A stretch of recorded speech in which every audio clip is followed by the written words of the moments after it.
आप दोनों से मैं ये जानना चाहूंगी कि कब हम जाने कि हमारे मेंटल हेल्थ में कुछ प्रॉब्लम आ रही है। बेसिक जो प्राइमरी रेड फ्लैग्स होते हैं मेंटल हेल्थ के, एकदम से सोशली आइसोलेट कर रहा है अपने आप को, बिल्कुल नहीं बाहर जा रहा है। मेजर इम्पैक्ट रहा है उसकी चाइल्डहुड का, उसकी करंट लाइफ में। और वो उसने बहुत सारे इंटरव्यूज में खुद भी बताया है। एक रेपिस्ट की साइकोलॉजी क्या होती है? साइकोलॉजी या एक बिलीफ सिस्टम देख रहे हैं, ये कुछ 3-4 दिन में या कुछ सालों में नहीं बना है, ये जनरेशनल है। और पेरेंट्स से भी बहुत सारी चीज़ें हम सीखते हैं। तो अगर, क्योंकि पेरेंट रोल मॉडल होते हैं, तो अगर हमारे घर में वो पेट्रियार्कल सिस्टम है, मैं देख रहा हूँ कि मेरे फादर मेरी मदर को कैसे ट्रीट कर रहे हैं, या मेरी सिस्टर को, या जनरल उनका फीमेल के टुवर्ड्स क्या एटीट्यूड है, तो प्रोबेबली मुझे लग रहा है कि हाँ, मेरे फादर जो बोल रहे हैं वही सही है।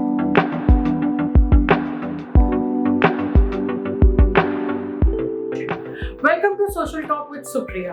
आज हम बात करेंगे मेंटल हेल्थ के बारे में। जैसे कि जो हम खाते हैं उसका इफेक्ट हमारे बॉडी में होता है, और जो हम देखते हैं, जो हम सोशल कंटेंट कंज्यूम करते हैं, उसका इफेक्ट हमारे माइंडसेट में होता है, हमारे मेंटल हेल्थ में होता है।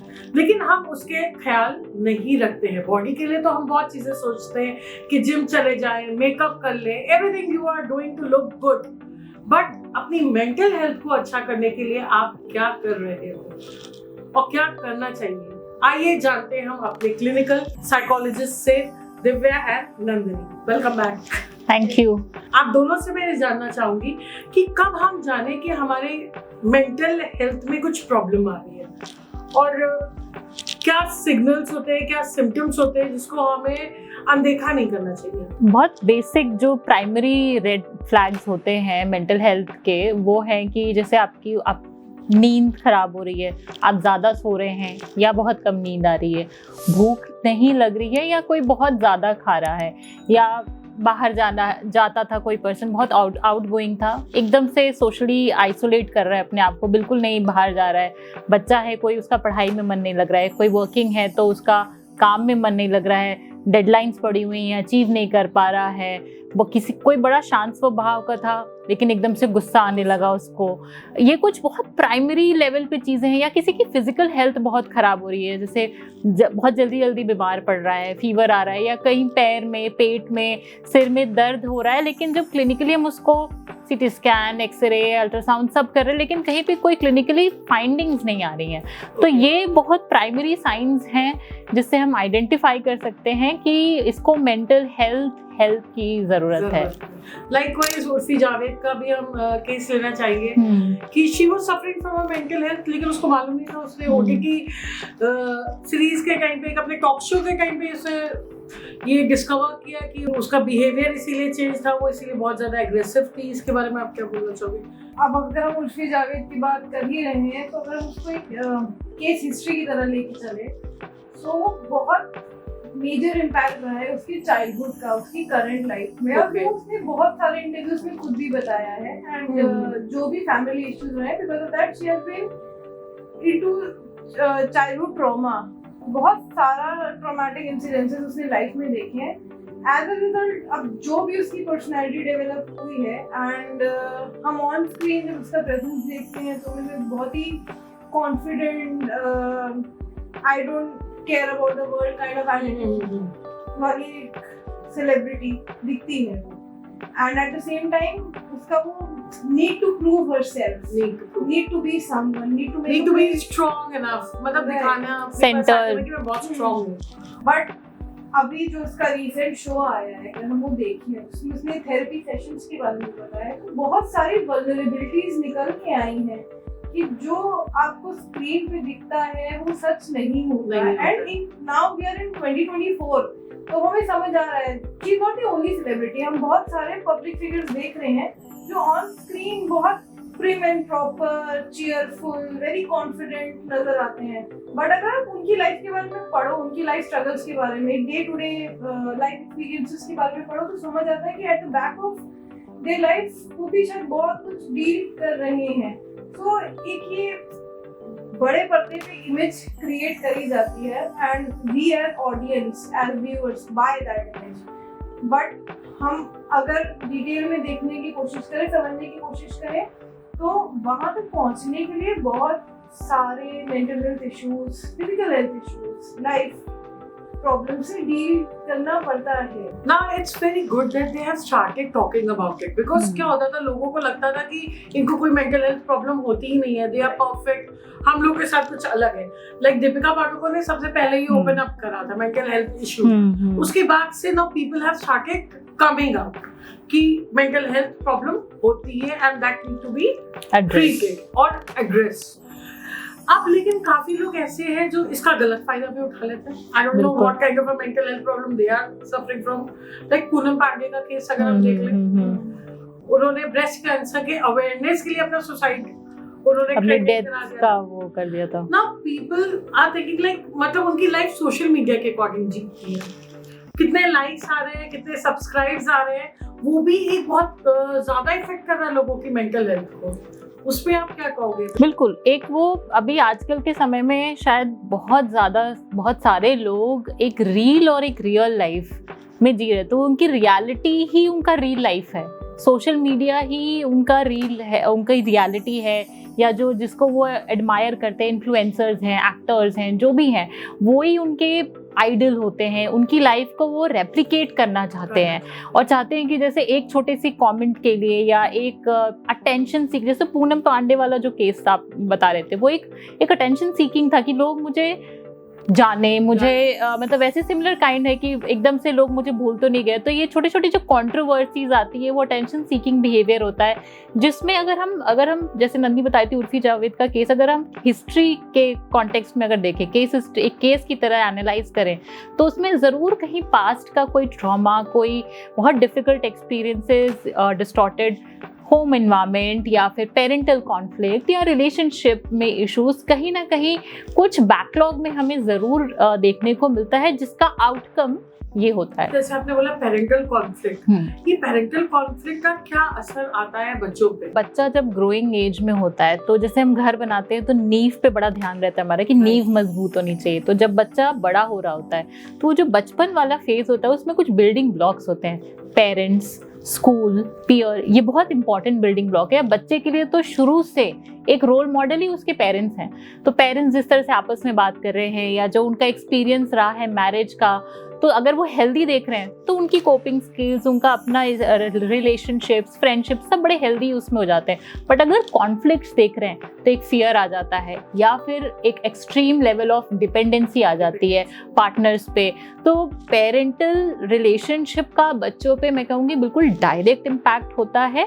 और अगर कॉन्फ्लिक्टिंग एनवायरनमेंट में बच्चा बड़ा हो रहा है तो आगे जाके या बचपन में उसको इमोशनल, एकेडमिक्स, अलग अलग तरीके के इश्यूज होते हैं जो जनरली एडोलसेंस में हमें देखने को मिलते हैं। तो कई बार एकेडमिक डिफिकल्टीज जो बच्चे फेस करते हैं उसमें इमोशनल इश्यूज का एक बहुत बड़ा रोल होता है। ऐसा नहीं कि हर बच्चा अगर जो परफॉर्म नहीं कर पा रहा है वो पढ़ना नहीं चाहता है, वो इमोशनली शायद स्टेबल नहीं है या इमोशनली स्ट्रगल कर रहा है, कोई टर्बुलेंस फेस कर रहा है जिसकी वजह से उसका एकेडमिक परफॉर्मेंस पे इम्पैक्ट हो रहा है। ओके, लाइकवाइज आपने बोला कि बच्चों में ये आता है, बिल्डिंग ब्लॉक्स में प्रॉब्लम आती है। बट हम देखते हैं जब कॉर्पोरेट लाइफस्टाइल में भी जाते हैं, काफी लोग जो है एक दूसरे के साथ उस अकॉर्डिंगली वर्क नहीं कर पाते, थोड़ा सा कम पीछे रह जाते हैं या उनको बॉस से रिकमेंडेशंस नहीं मिलती हैं, जब वो काम अच्छा भी कर रहे हैं तब भी तारीफ नहीं मिल रही है। तो वो जब मोरल डाउन होता है, then how to overcome that, क्योंकि वो मेंटल हेल्थ पे बहुत ज्यादा ट्रॉमा होता है, इफेक्ट करता है।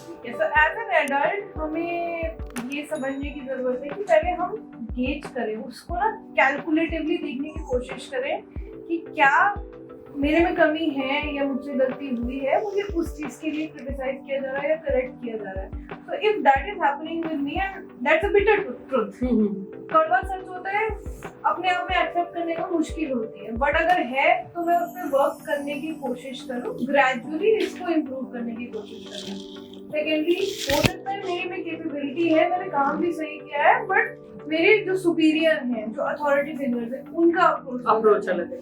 तो यहाँ पे ये भी समझने की जरूरत है ना, I am not at fault, दूसरे इंसान की तरीका गलत है, उस वजह से वो इस तरीके से रिएक्ट कर रहे हैं, तो मुझे वो इंटरनलाइज नहीं करना है, मेरी गलती नहीं होती, and I have to keep believing in myself. ये बेसिकली हमने देखा है लेडीज के साथ ज्यादा प्रॉब्लम होती है कि वो अपने आप को विक्टिमाइज्ड फील कराते हैं और हर वक्त एज अ विक्टिम शो करना चाहते हैं, एज अ बेचारी बन के रहना चाहते हैं. So what do you want to say about that कि कैसे इस बेचारेपन से वो आगे आए and they should stand up and talk about themselves. Self love is also important because कहीं ना कहीं उनको ये मेंटली बैठा दिया गया है कि आप देवी हो, you have to love everybody, you have to do all the responsibilities, लेकिन वो उसमें खुद को प्यार करना भूल गई.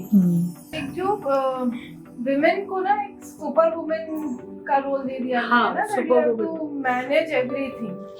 तुम्हें घर भी मैनेज करना है, ऑफिस भी मैनेज करना है, and you have to do it in the best possible. तुम्हें रिजल्ट मिले ना मिले, तुम्हें एक्नॉलेजमेंट मिले ना मिले, बट एज अ वुमेन तुम्हारी ड्यूटी है कि तुम्हें ये करना है. सो वहां से सेल्फ डाउट अपने आप बिल्डअप होने लगता है कि ये मेरी जिम्मेदारी है, और अगर मैं नहीं कर पा रही हूँ तो एक सेल्फ गिल्ट आता है.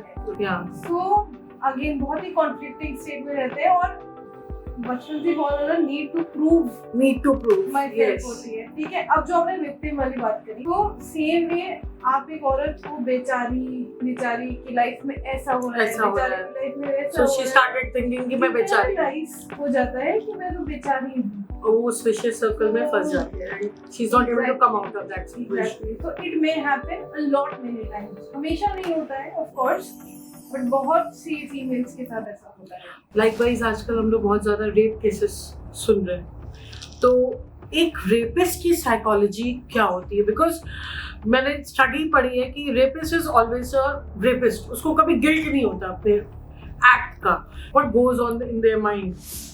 इसका जो भी रिजल्ट या जो हम लोगों के साइकोलॉजी या एक बिलीफ सिस्टम देख रहे हैं, ये कुछ 3-4 दिन में या कुछ सालों में नहीं बना है, ये जनरेशनल है. ओके. जो हमारा पेट्रियार्कल सिस्टम है, पितृसत्ता है, वहां से एक जो मेल को सुपीरियरिटी दी गई है, फीमेल को ये एहसास दिलाया गया है कि तुम इंफीरियर हो. और अगर हम अपने स्क्रिप्चर्स में भी जाए ना, तो वहां पे भी आप कहीं ना कहीं देखेंगे कि पुत्र और मेल को बहुत इम्पोर्टेंस दी गई है, उनकी लाइफ को इम्पोर्टेंस दी गई है. एक फीमेल को व्रत रखने हैं अपनी पति की लंबी उम्र के लिए, अपने बेटे की लंबी, बेटी का जिक्र नहीं है. राइट. सो वहां से एक बचपन से लेके बड़े होते होते माइंडसेट डेवलप होता है कि आई एम सुपीरियर, तो अपनी पावर शो करने के लिए and at the same time मेरे पास अथॉरिटी है इनको कंट्रोल करने की.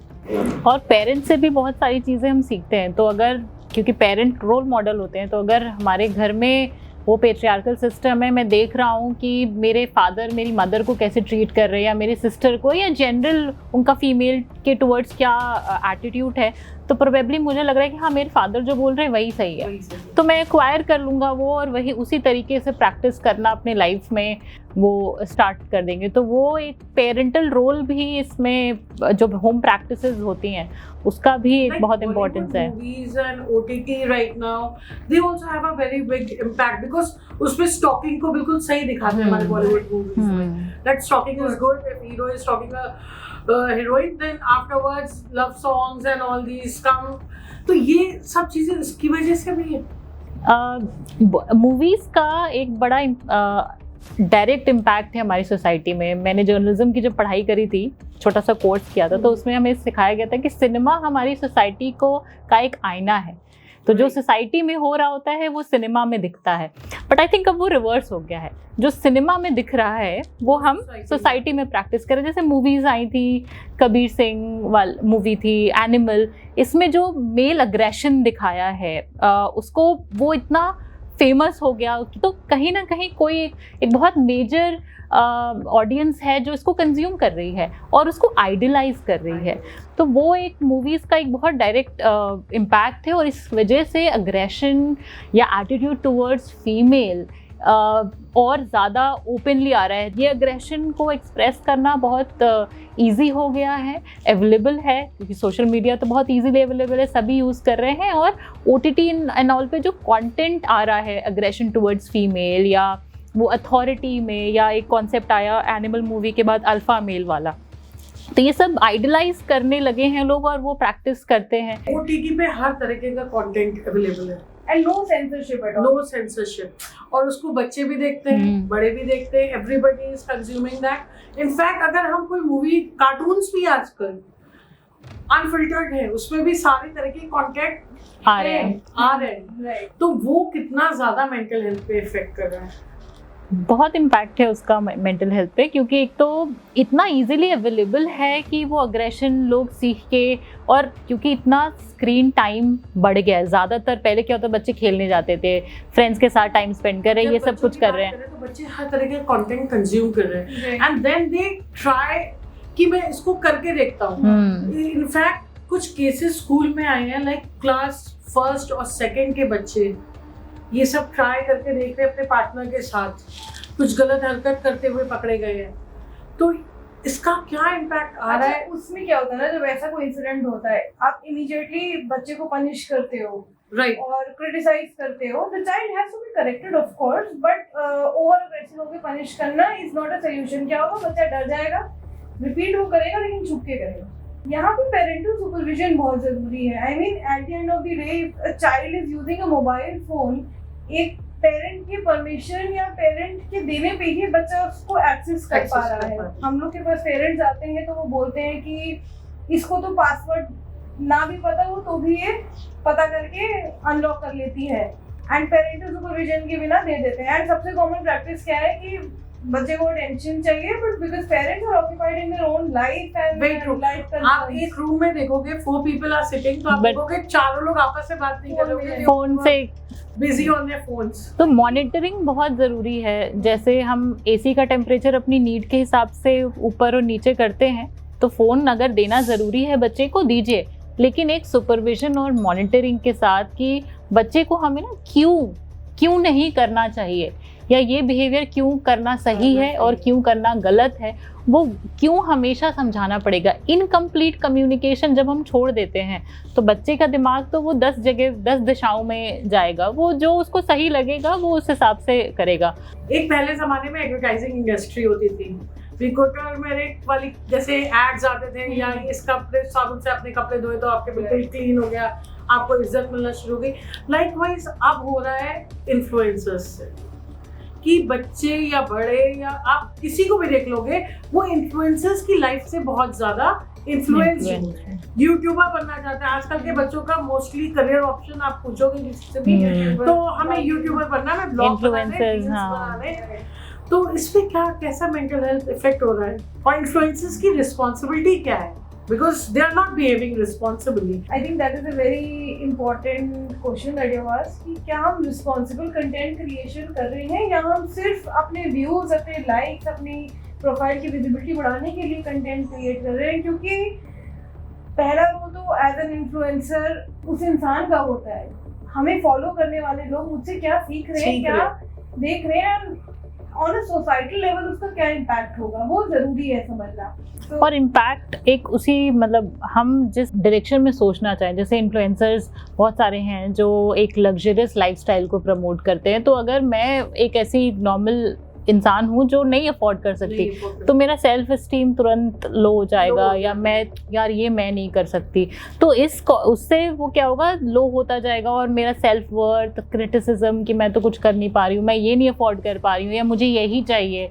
एडोलेसेंस पे ये वाला होता है। तो इन्फ्लुएंसर्स की बहुत सेंसिबल रिस्पॉन्सिबिलिटी है कि इन्फ्लुएंस करना है उन्हें, तो राइट वे में, और जो उनका ऑडियंस है, हर तरीके की ऑडियंस उनको इंस्टाग्राम पे देख रही है, या फेसबुक पे देख रही है, या यूट्यूब पे देख रही है, तो हर एक ऑडियंस को ध्यान में रखते हुए अगर वो कंटेंट क्रिएशन करें, तो फिर शायद उनकी वो एक्चुअली में इन्फ्लुएंसर्स होंगे, और फिर वो शायद एक जो मैसेज देना चाहते हैं सोसाइटी में वो दे पाएंगे। ये क्या ट्रेंड हो गया कि ना everything your life is on Facebook, Instagram, everything is there, everything is on there. So ये मेंटल हेल्थ मेरे ख्याल से बहुत ज्यादा सफर कर रहे हैं लोग, इसीलिए, या कोई बात करने के लिए नहीं है। आई थिंक ये हमारा नया एपिडेमिक है, मतलब अभी लाइफ का सबसे बड़ा चैलेंज है। सोशल मीडिया ना अभी का एक बेन और बून दोनों है, अमृत भी है और श्राप भी है। As an individual I think अब टाइम है कि हम अपनी तरफ से एफर्ट्स डालें, अटेम्प्ट्स करें, कैसे इसको कट डाउन करें और इसका बेनिफिशियल तरीके से यूज करें। लाइक चेंज हमेशा लोग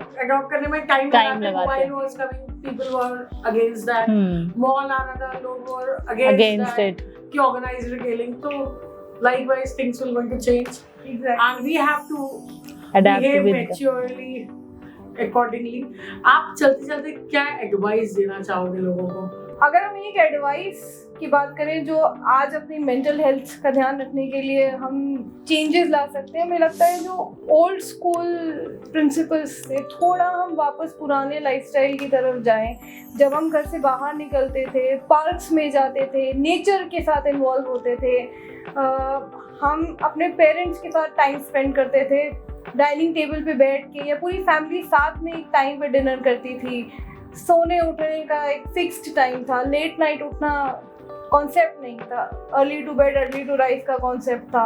अगर ये हम छोटे छोटे चेंजेस करें ना, जो सस्टेनेबल चेंजेस हैं, ये शायद एक जो लाइफस्टाइल इंप्रूव करने की बात कर रहे हैं, बैलेंस मेंटेन करने की बात कर रहे हैं, ये डेली बेसिस में, इसमें हमें प्रोफेशनल हेल्प की ज़रूरत नहीं है, हमें मेडिसिन की ज़रूरत नहीं है, and this will leave a great impact. And future शायद हमारी लाइफ एक्सपेक्टेंसी और पीस विद इन आवरसेल्व्स बढ़ाएगा। अपने थॉट्स और एटीट्यूड को पॉजिटिव रखना कि जो लाइफ में मिल रहा है मैं उसको लेके थैंकफुल हूँ, ग्रेटफुल हूँ। मेरे आसपास जो लोग हैं वो सपोर्टिव हैं, लविंग है मेरे लिए, तो वो मेरे लिए एक बहुत बड़ी ब्लेसिंग है। और अगेन मंत्रा है लाइफस्टाइल, तो लाइफस्टाइल जितना बैलेंस रखेंगे मेंटल हेल्थ उतनी ही बैलेंस रहेगी। तो अच्छा खाएं, टाइम पे सोएं और खूब सारी अच्छी अच्छी बातें करें अपने आसपास के लोगों से। Thank you Divya and Nandini for being on the show.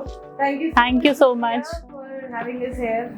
Thank you for watching us. इस चीज को और भी ज्यादा शेयर करिएगा because mental health is important.